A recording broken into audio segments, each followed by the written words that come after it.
Ano ba sir mga sintomas kung merong sintomas ang prostate cancer? Yung early prostate cancer, wala.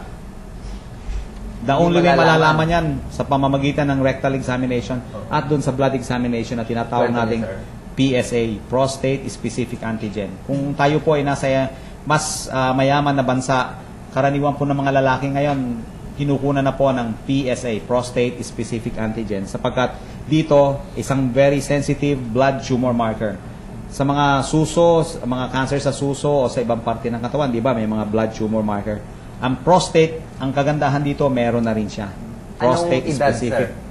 Mag-start Above the age of 50 din. Magkasabay sila. Yearly din po, sir.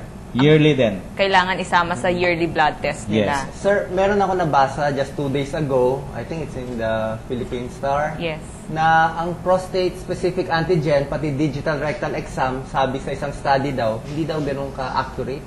Totoo naman yan. Ang sinasabi lang nila na yung mataas na PSA at saka yung digital rectal examination, kung may makapaka, huwag mong tatakutin ng pasyente. Yun ay isang suspicion lamang. Siguro baka meron kang hindi kanais-nais. Kasi ang karamihan dyan, kung yung mga hindi nakakaalam, pag mataas ang PSA, nakakapanang, naku, may matigas dito sa prostate mo, naku, may cancer ka, kailangan magpagamot ka na. Hindi ganon. Pagka nakakita kami ng abnormal or abnormality dun sa mga examination, ay ito po sinasabi namin, baka kayo ay may tumutubo sa prostate ninyo, kailangan natin ng biopsy. The only way to determine kung talaga may cancer sa prostate is through a prostate biopsy. Madali nang gawin ito ngayon, outpatient lang. Kaya lang, through the rectum din. Automated, mabilis. Sir, itatanong nila, masakit ba to o mahal ba to? Depende po. Gaano kasakit? Kung si Dr. Gatchalian, mura lang po yan. Ang ano naman yan, kung kunyari nagkaroon ng mataas na PSA o may abnormality, gumagamit po kami ng ultrasound. So ginagawa ito either sa ultrasound room o sa isang facility na mayroong tinatawag na transrectal ultrasound para talagang accurate ang pagkita dun sa prostate na yan at kumukuha kami ng laman nun. Naglalagay po kami ng local anesthesia. So, there's a little discomfort pero hindi naman po kayo tatalon sa lamesa.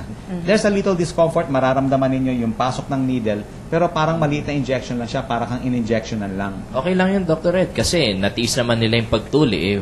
What more yung biopsy? Definitely, Kaya na yan. Oo. Bata pa sila. No? Bata pa sila. At saka ito, from behind.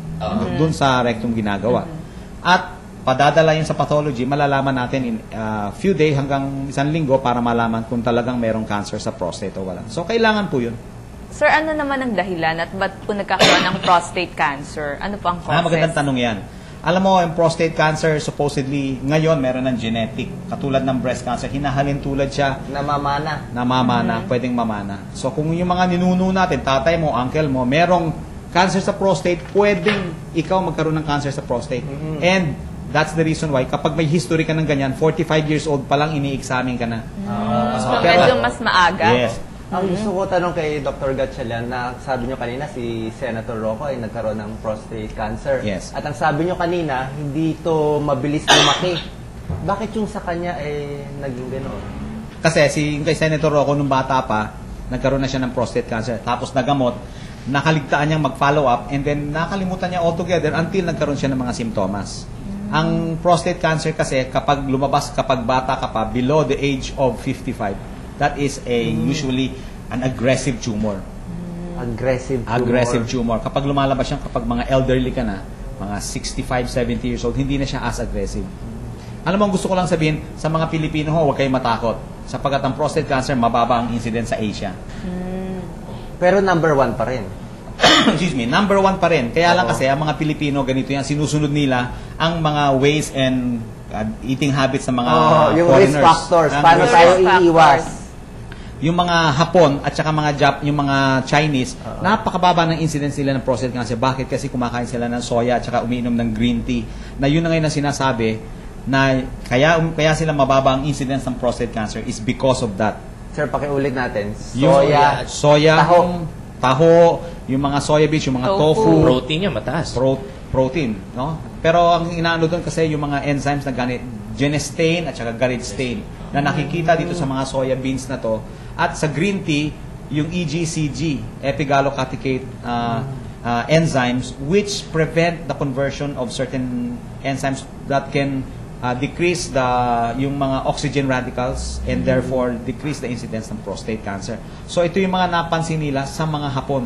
Totoo naman, kaya lang itong mga Hapon na ito, kapag lumipat sa, palagay mo, Hawaii, dumodoble ang incidence nila ng cancer sa prostate. Dahil sa pagkain ng taba. Yes. At ano pa, sir? Taba Meat, talaga ang bawal. taba, increased calories. Sinasabi ngayon, hindi lang yung taba, yung dami ng kinakain natin. Yung bang parang pag nagpiesta ka, sobra kong kumain. Halos punuin mo yung plato mo, tapos halos magkandasuka-suka kasi gusto mo pang kumain. Buffet kasi. Ayun, kasi gusto Anong natin. klaseng taba, sir? Chicken? Any meat, form of fat. Any form of Any fat. form of Sa fat. calories nga daw. Sir, how about smoking?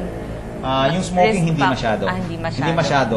Yun naman sa ibang parte ng even alcohol hindi masyado. Pero Alcohol, yung hindi masyado. hindi masyado. Oo. Sa ibang parte naman ng urinary tract yun. Yung iba pang mga nutrients na sabi nila na nakakatulong sa prevention ng prostate cancer ay yung pag-inom ng vitamin E, but not more than 400 units. Vitamin E maganda sa prostate cancer? Prevention. Selenium, Proven ba, sir. Proven ba? Yes. Ngayon, nagkakaroon na ng studies. Surprisingly, gumagawa sila ngayon ng study sa abroad. Actually, sa US. Yung study na pinagsama nila, yung vitamin E at selenium. Selenium. At inaalam nila after 5 years kung talagang bumababa ba ang incidence So, ng prostate cancer. beneficial na ba, sir? Beneficial.